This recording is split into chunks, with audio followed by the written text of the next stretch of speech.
All right, everybody. We're doing Lamentations, and here's a suggestion for that afflictions thing. I mean, this is really the nature of sin and immorality, according to Jeremiah. I think, right? Because immorality is someone afflicting themselves, right? When you're just afflicting yourself when you're toxic, right? And I think we know this every day if we just look around, right? If you ever met a narcissist, that narcissist is afflicting themselves, right?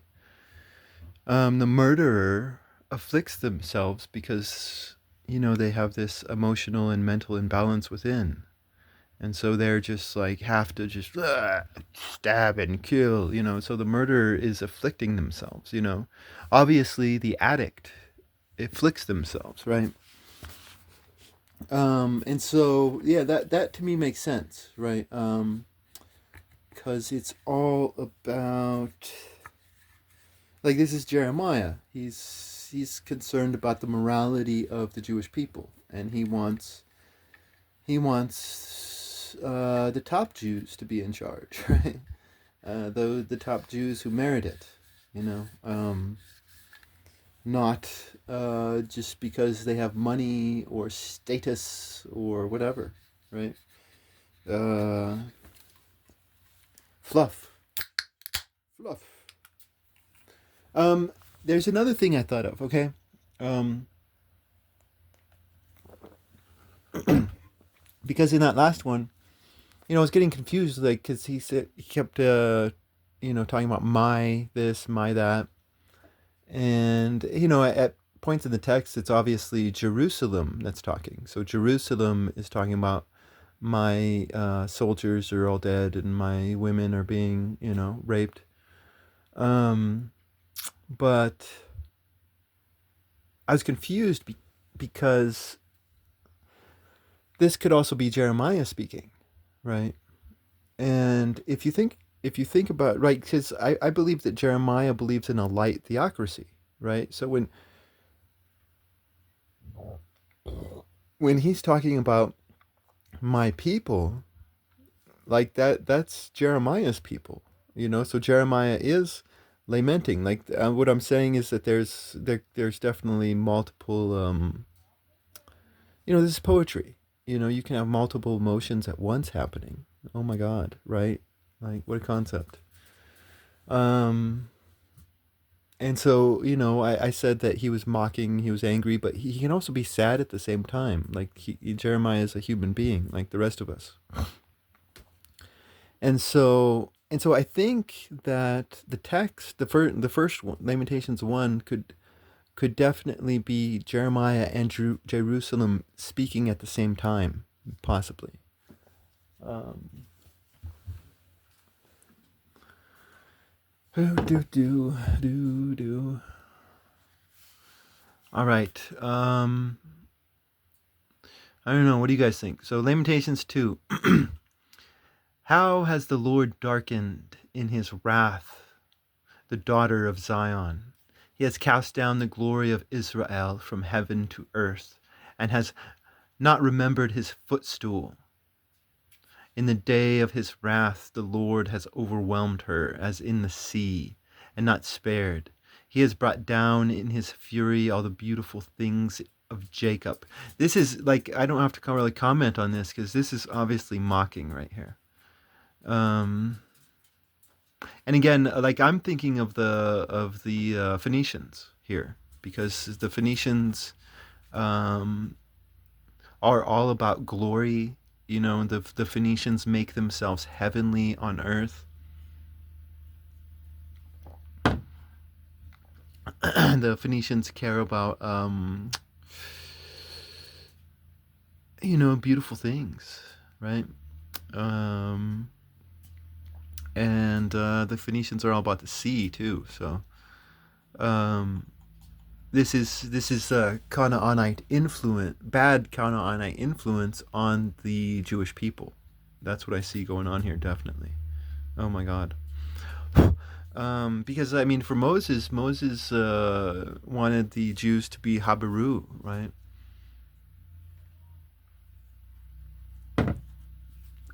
Um, Independent, strong Jews, right? Uh,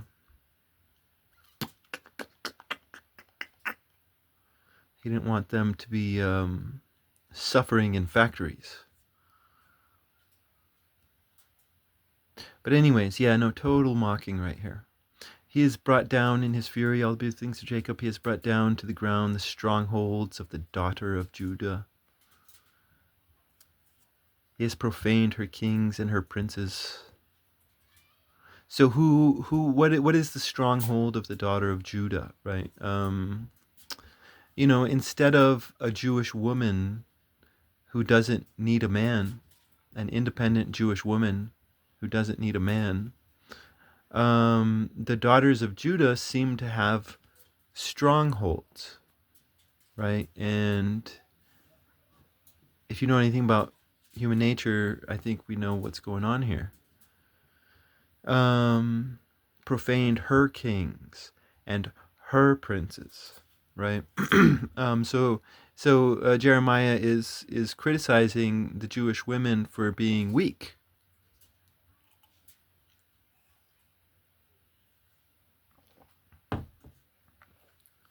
and he believes in craftsman society. So if you're Habaru, a Jewish woman would be a craftsman. Um,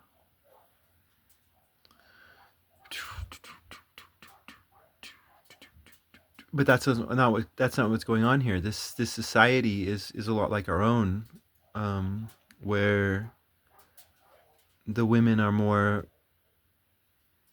like property almost, but not, right? So that makes total sense to me. He has broken in his fierce anger all the horn of Israel. He has turned back his right hand from the face of the enemy, and has kindled a flame in Jacob as a fire, and has devoured all things round about. He has bent his bow as an opposing enemy. He has strengthened his right hand as an adversary, and has destroyed all the desirable things of my eyes in the tabernacle of the daughter of Zion. He has poured forth his anger as fire. So at the end of the last one, it seemed like Jerusalem was, trying to apologize. So I said that this kind of sounded like a purification thing.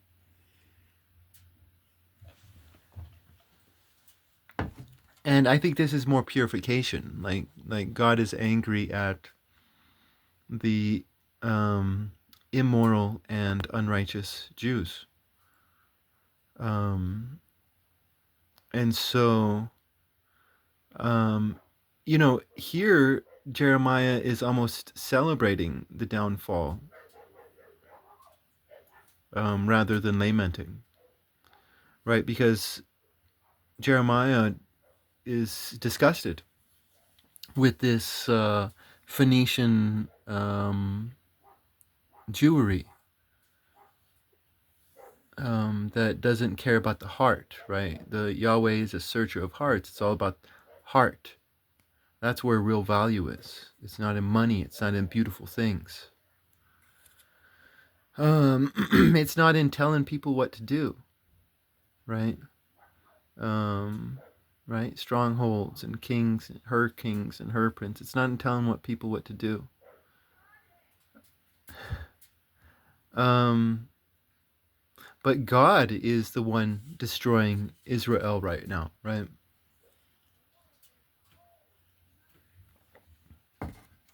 Now, of course, this is Jeremiah saying this, right? And so that's why I say Jeremiah is almost celebrating this, because it's Jeremiah saying God. These are Jeremiah's beliefs. It's Jeremiah saying that God is against the immorality of these Phoenician Jews. Canaanite Jews. Um, that's really what a false idol is, right? Like you think about these princes who were like deer. Like that's a false idol because that was the blasphemy of bravery, right? These lions amongst the unrighteous are as deer amongst the fearsome soldier. And so that's the blasphemy of bravery that was going on in Jerusalem before all this happened. Right? God is angry because the brave Jews are unrighteous. Right? And the unbrave Jews are in charge. Right? um and so that's why he's angry. He's angry because the strong women are silent,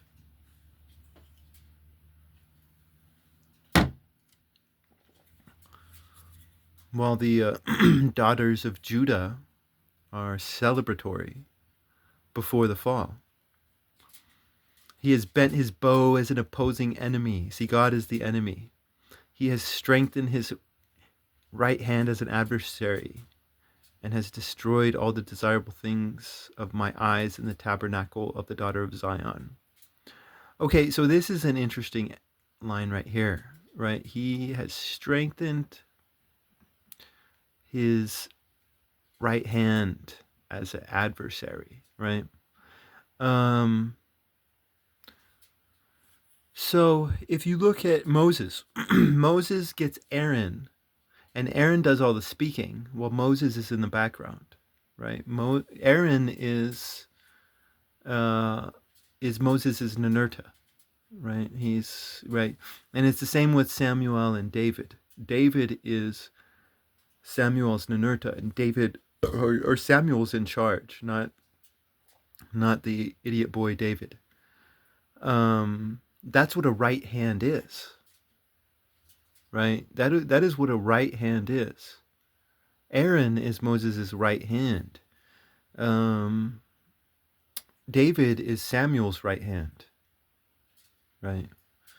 So who is Jeremiah's right hand? Oh my God, scandalous answer, possibly. Um, what I'm trying to say is maybe Jeremiah aided and embedded the enemy. He has poured forth his anger as fire. The Lord has become as an enemy. He has overwhelmed Israel as in the sea. He has overwhelmed her palaces. He has destroyed her strongholds and has multiplied the afflicted and humbled ones to the daughter of Judah.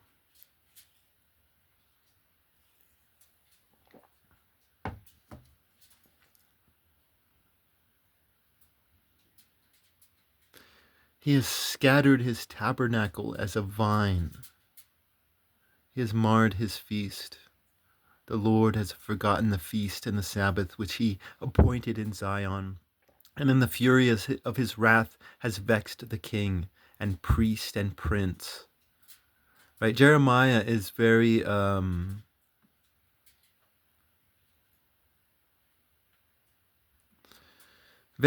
angry towards many of these rabbis, because these rabbis are letting all of this blasphemy and all this idol worship, because to worship a deer as a lion is idol worship. The Lord has rejected his altar. He has cast off his sanctuary. He has broken by the hand of the enemy the wall of her palaces. They have uttered their voice in the house of the Lord as on the feast day. And he has turned to destroy the wall of the daughter of Zion. He has stretched out the measuring line. He has not turned back his hand from afflicting her. Therefore the bulwark mourned, and the wall was weakened with it. This is some dramatic stuff going on right here. Her gates are sunk into the ground. He has destroyed and broken to pieces her bars, and her kings and her princes among the Gentiles. There is no law, nay, her prophets have seen no vision from the Lord. Damn, that is. See, I mean, he has a lot of anger towards these the towards many of the rabbis,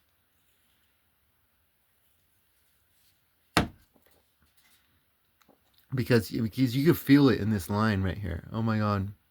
There is no law, nay, her prophets have seen no vision from the Lord. Um, but it's these same prophets who were honored above Elijah before the fall, right? It is these prophets uh, who did not see the so-called prophecy. The elders of the daughter of Zion have sat upon the ground. They have kept silence. They have cast up dust upon their heads. They have girded. See, I like that. They have kept silence. Like he's very like he's not lamenting at all. Like like Jeremiah is very angry, right? Because he loves their silence. He's like, oh, finally they've shut up. They have girded themselves with sackcloths. See, he's mocking them. They have brought down to the ground the chief virgins in Jerusalem. Damn, that's damning right there. Mine eyes have failed with tears, my heart is troubled, my glory is cast down to the ground for the destruction of the daughter of my people. Right, again, and this is about the destruction of the daughter of my people. So again, the destruction of the Jewish women is because of these rabbis.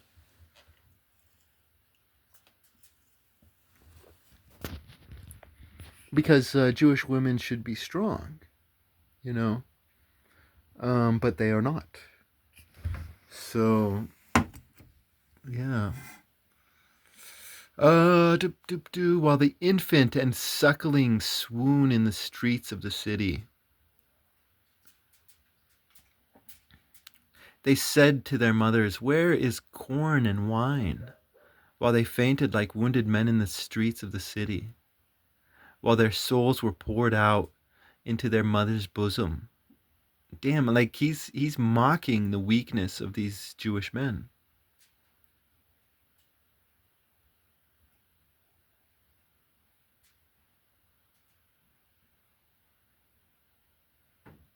Or he's mocking the weakness, no, because this is the infants speaking. Where's corn? While they fainted like wounded men in the streets, while their souls were poured out into the mother's bosom. Yeah, no, he's definitely mocking the Jewish men. Um, and again, this is for Jeremiah. This is all about morality, right? He wants the Jews to be moral and strong, and he's saying in that this what's happening right now is proving that these Jews are not that there's a lot of pride happening in this society. What shall I testify to thee, or what shall I compare to thee, O daughter of Zion? Who shall save and comfort thee, O virgin daughter of Zion? For the cup of thy destruction is enlarged. Who shall heal thee? Not your prophets, not your rabbis, right? Jeremiah can heal thee. Thy prophets have seen for thee vanities and folly, and they have not discovered thine iniquity, O damn, to turn back thy captivity. But they have seen for thee vain burdens and worthless visions. All that go by the way have clapped their hands at thee, and have hissed and shaken their head at the daughter of Zion. Is this the city, they say, the crown of joy of all the earth? All thine enemies have opened their mouth against thee. They have hissed and gnashed their teeth and said, we have swallowed her up. Moreover, this is the day which we looked for. We have found it and we have seen it.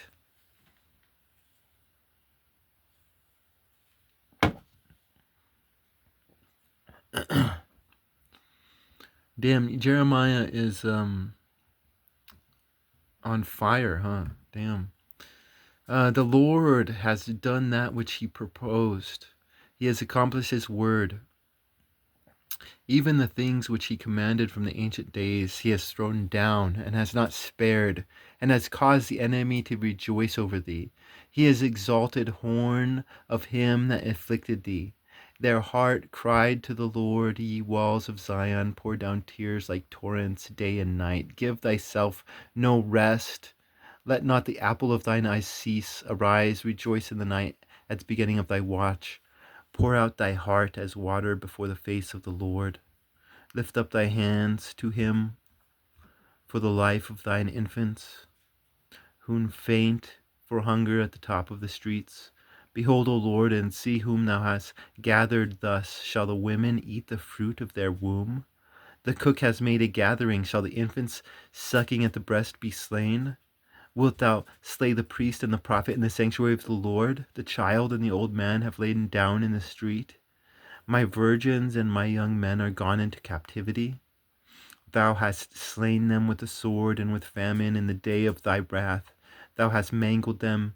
Thou hast not spared. He has called my sojourners round about to a solemn day, and there was not in the day of the wrath of the Lord any one that escaped or was left, whereas I have strengthened and multiplied all mine enemies. Okay.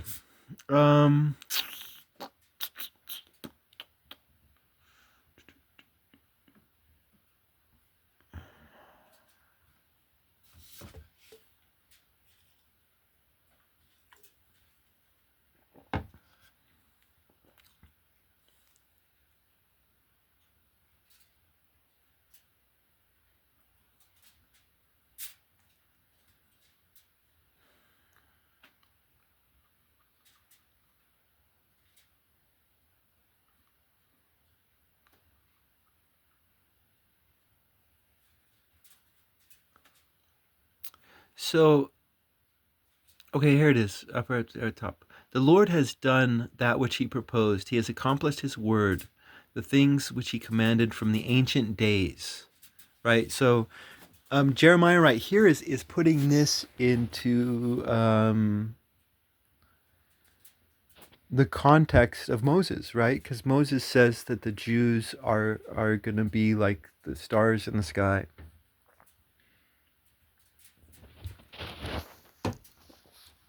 But here you have this great destruction happening from the Jews, right? And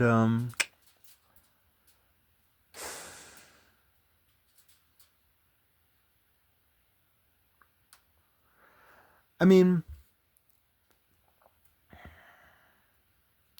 here's the thing about tribes, right? In Samuel, right, when God is talking to Samuel, God says, "Hey, give them what they want," right? And this is, of course, if you know how to read, a joke, right? Because this is kind of like a wink, wink, nudge, nudge, give them what they want.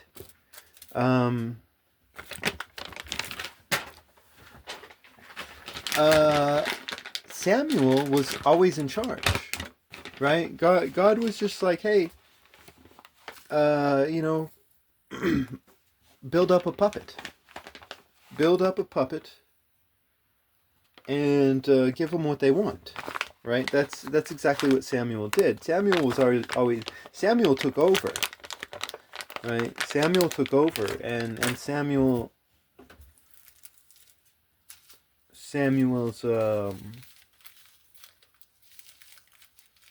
power was through David and Solomon.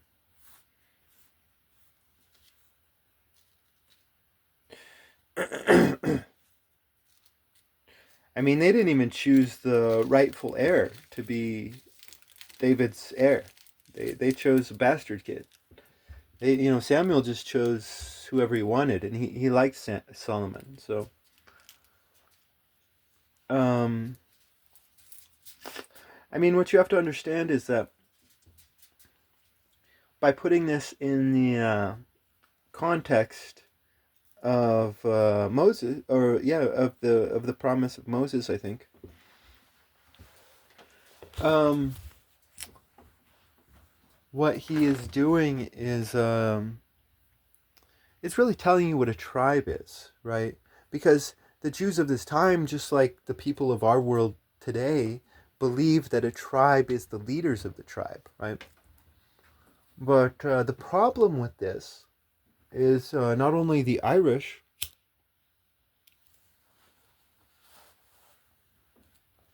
but also the Jews themselves, right?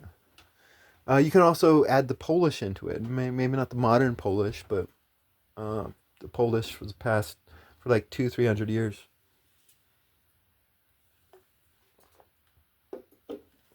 Um, and what is the reality of a tribe? The reality of a tribe, if we look at the Irish, we look that the Irish have not had any leaders, glorious, honored leaders, for hundreds of fucking years.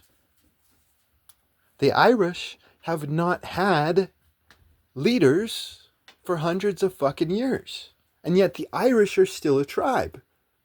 So that begs, I mean, how the fuck can you still have a tribe when you don't have any glorious David-like military leaders?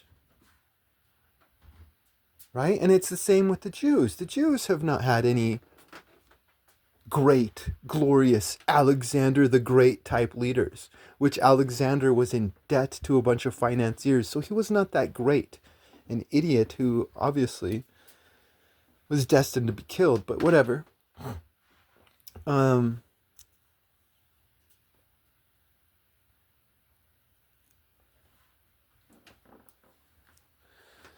no, but this is the mentality of the Jews. The mentality of the Jews are like, hey, we need a king. We want a king. We need a king, right? And Jeremiah is like, hell, you know, your kings and your princes are all dead and running away like deer.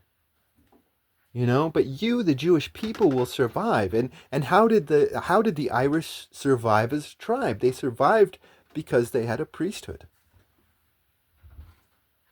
You know, we could say the same with the gypsies of Europe. The gypsies have a priesthood, and it's this priesthood which continues the tribe.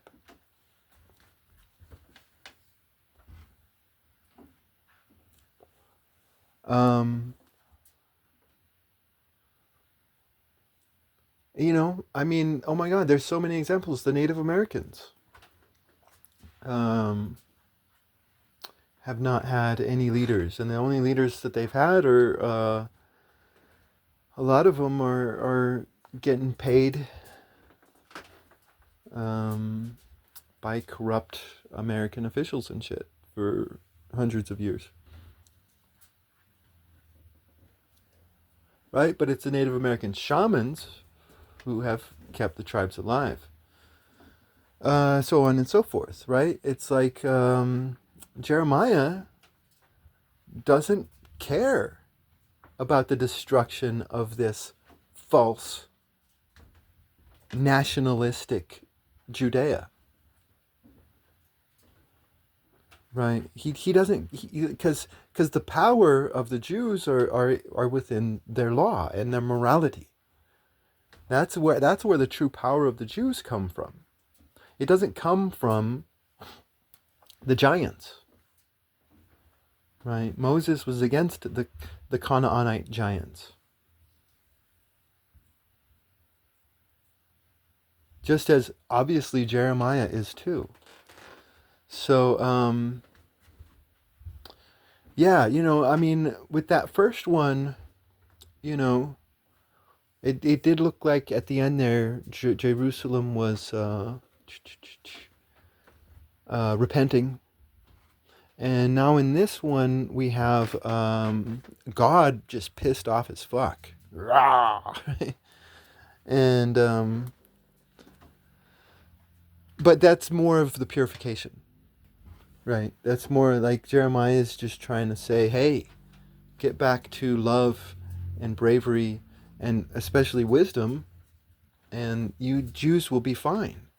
You know, you don't need some Ninurta idiot to save the fucking day.